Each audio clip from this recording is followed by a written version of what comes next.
পেঁপে আলু সেদ্ধ করতে দিলাম, তরকারি করব। পেঁপে সেদ্ধ হয়ে গেছে, নামিয়ে নিচ্ছি।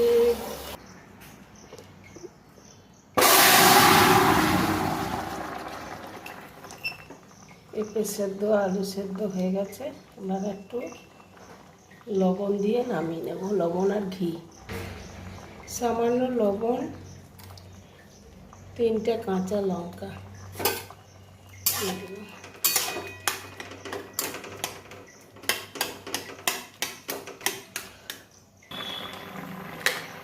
দিয়ে দিচ্ছি 1 চামচ,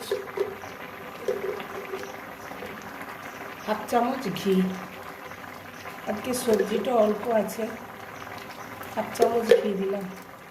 বন্ধুরা, আমার এই পেঁপে আলু সবজি কেমন লাগলো, লাইক শেয়ার সাবস্ক্রাইব করবেন।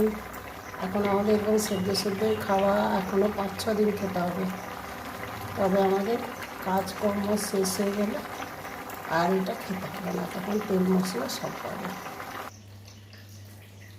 রেডি।